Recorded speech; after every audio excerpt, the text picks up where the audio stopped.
Hey, it's CK, and welcome back to 52 Skills in 52 Weeks. This week is lockpicking.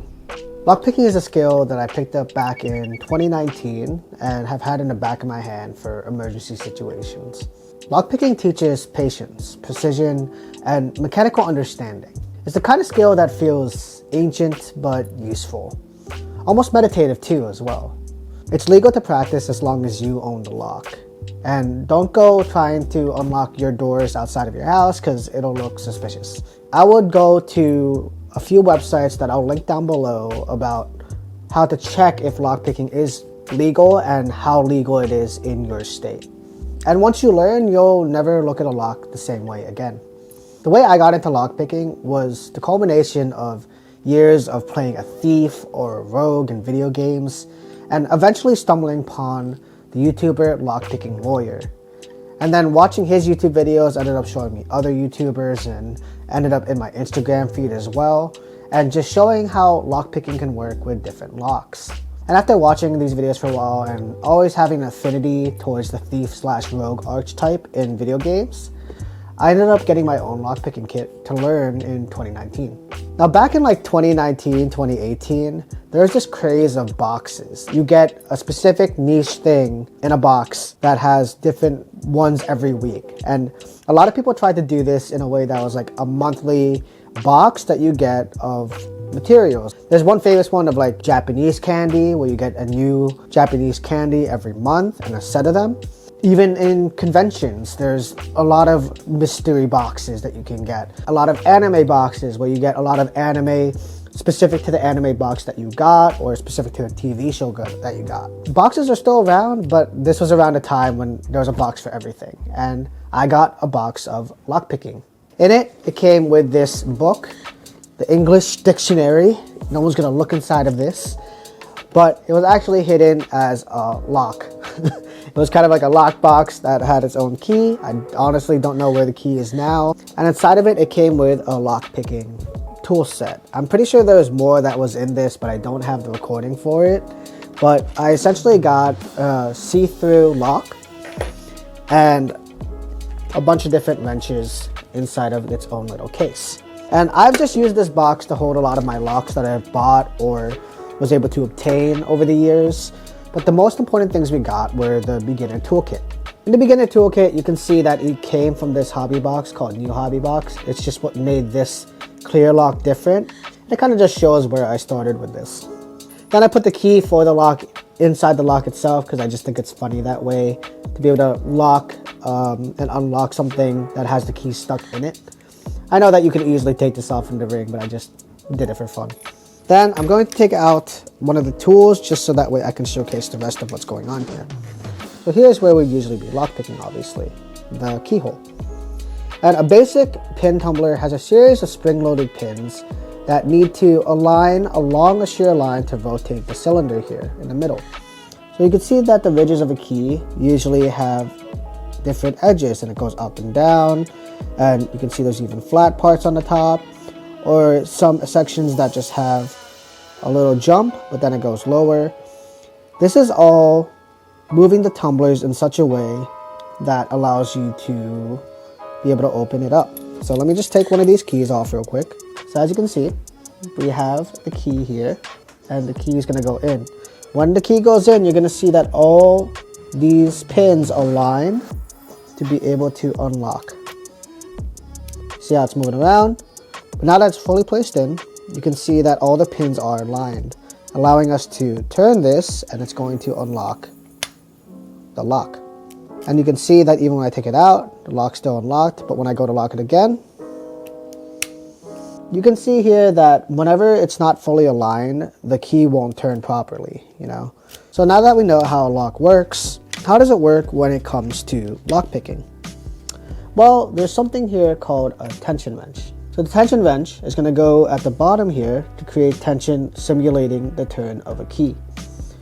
And what that does is while we take the pick, this pick is going to be moving the pins up and down to get it gently up just enough to line to create a line together. Now I'm going to use a different tension wrench because I don't like the one they came with. it's very weak. So this tension wrench has a little curve in it that makes it a lot easier to create tension. It's wider at the top here for me to be able to take up more space, so the tension is better. Oh, it seems like it aligned. This is really old, so it's just gonna open like this. I'm just gonna restart it by closing this over. I'm gonna place the tension wrench in. I'm gonna place tension with my finger, as you can see here. Then I'm going to take, not the old pick from the set that I had, it's just not a great pick lock set. Place it in gently, and you can see that things are already aligning slowly and that this has turned a little bit. So the tension is allowing me to turn the cylinder more and more as I am lining up all of the pins. And once they're lined up, we can unlock it. These acrylic cases are usually a lot easier and they do wear very easily. And I could even give this to a friend to try out really quickly, but with how easily the pins set themselves into place and stay, it makes it very easy to just pick lock. So I'm just gonna get a rake here. I'm just gonna shove this rake in, it'll probably unlock very quickly. Yep, and done. See, just shoveling this rake. What the rake does is it kind of brute forces it. It's a brute force method of lock picking, where you just go back and forth and it just lines them up and opens. Now, as I said, the set that we got with the beginner kit is not really the best. It's kind of just cheap lock picking set that you can get anywhere. This is already rusted. I really like the set as a beginner, but I feel like if you're getting your first set, you could get a cheaper set for better quality, and not have like all these options that you don't know yet. You can just get a nice regular pick and rake to compensate for it. And then you can get a better tension wrench also that has the little natural curve inside of it that helps a lot with lock picking. But I keep this old set just to remind myself where I started. So moving on from the clear set, I now have an idea of lock picking. That's when I bought other locks and I started trying to learn about lock picking more from there. And I also bought another kit. Back then, I was getting a lot of recommendations for Peterson locksmith tools, and I ended up getting them. And they've held up over the years. I personally love the tools. The tools, this rake comes in purple, and then the rest of the tools are just regular black, but they're very great to hold. They have a good rubber, they have a good feel. At the end of the day, the tools are preference, so doing your research and finding the tools that you want or need for what you're looking to do is essential to you. So do a lot of research there. Then we move to the locks. There are many locks that you can try working with. You can try some knobs in your house. I wouldn't really recommend it because it could wear and tear them. And I would just buy a cheap knob set. I've also gone to my local locksmith at the time and gotten used locks that were removed from different houses they've worked with. And these were great for practicing on because, you know, you just get that lock and then you turn it. And these are great to clamp with, and they're easy to hold with the clamp. And so my father-in-law gave me these two locks. This lock I haven't opened yet. It's been really hard for me. I'm not sure what I'm doing wrong, but I'm working on it. And this lock has a unique key, as you can see. It's zigzaggy. I'm not too sure what this key would be called, but it's an older lock that I would have to figure it out. Now, compared to my other skills, lockpicking isn't a skill that I have dove into as deep. I do have a collection of locks, but I did purchase a new lock when I was at Walmart the other day, just to see if I can unlock it right now. So we're gonna open up this new lock that we got at Walmart and see if we can open it. Now keep in mind, this was just a cheap $10 lock at Walmart, nothing crazy. It's funny because the keys are already locked into it, which is great. The shape of the key we can see here. So let's see if we can find a way to get into this lock on our own. It doesn't even say Master Lock, it just says made in China. The brand says that it's hyper tough. I don't really see any other branding on this. Yeah, I think the brand is hyper tough with Walmart. We're gonna just see if we can get into this and see if the skills I've learned are still useful even after all these years. For me, I've usually brought up lockpicking to people. I've showed them the kit, I've shown them the acrylic lock, but I haven't done much from there. So I'm just gonna start off with a rake, see if we can just brute force this, because sometimes they're very easy to just brute force like this.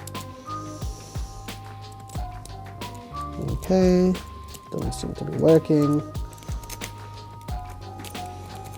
Oh, wait. Okay. Just using a rake, we were able to brute force it. Most cheap locks can be brute forced with a rake like this. It's really not that hard. You can see that we opened it just with a simple rake and just pushing it back and forth.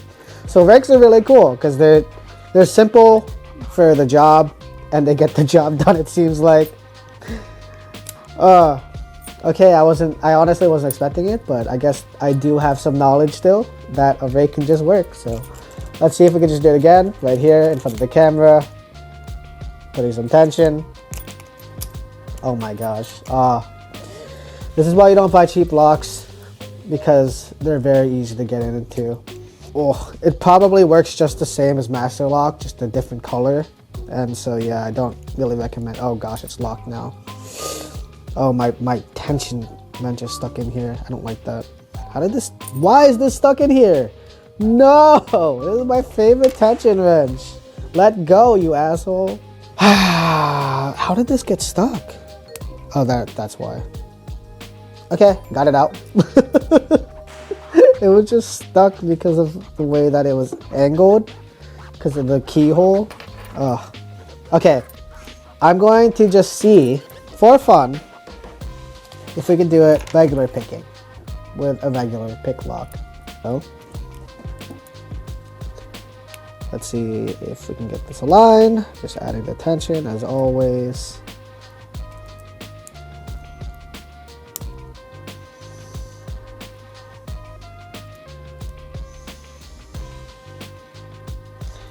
See, I like the rake a lot more because it's simple, but it seems I was able to do it with a regular pick. So there we go. Regular cheap locks at Walmart, do not recommend them. They're very easy to get into. I have been able to get into this Master Lock a few times using a rake. So the rake method does work with this as well. You know, Master Locks, as Lockpicking Lawyer has shown, and many other people in the lockpicking community has shown, are very easy to just use with a rake, where the person just slams it in and then turns it with the tension wrench and it opens. So Master Lock has been proven to be not the best, but people still get them, and people still think it's very secure when it's not the most secure. If you want to get into lockpicking similar to this video, I'm going to put some links down below of different lockpicking sites you can look at, and the lockpicking subreddit, which helped me a lot in my journey to learning and discovering about lockpicking and getting belts over time. It depends on the rating of the lock that you're using and trying to unlock, and you can level up from there in a community like that. If you do want to get started, I definitely recommend getting a few acrylic see-through locks, because you'll be able to see the progress that you're making. There's even a different kit that allows for practicing of different locks, and that'll be great to get as well. I haven't gotten it yet either, but they would be useful if I want to get really back into lockpicking. And then if you get one good set, the set can last you quite a while if you're just learning this for practice and wanting to have it in the back. There's also like one of those credit card ones that are emergency situation ones. I personally don't carry this around with me because in New Jersey it is legal to own a lockpicking kit. I just don't want to be suspicious, but I have it at home for emergencies. I haven't had to use it yet, thankfully, but it is an emergency situation. Either way, I hope you enjoyed this video. Thank you so much for joining me for the week of lockpicking. And let me know if you have been a lockpicker at one point of your life or currently are one. As you can see, I am not too deep into lockpicking. It's something I enjoyed briefly and I was really into, and I was trying on doors in my house, but eventually it just fell out for me. I think lockpicking is really cool. I think it's a really fun hobby, and I felt like a thief or rogue for a small time while I was learning it. Thank you so much for watching this week of lockpicking. Do you enjoy the skill? Do you practice lockpicking? Let me know down in the comments below. Like this video if you enjoyed learning about lockpicking or seeing my journey of lockpicking, and subscribe if you want to see more skills that I'm working on in the next coming weeks. Either way, thanks again, and I'll see you next week with the next skill. Bye.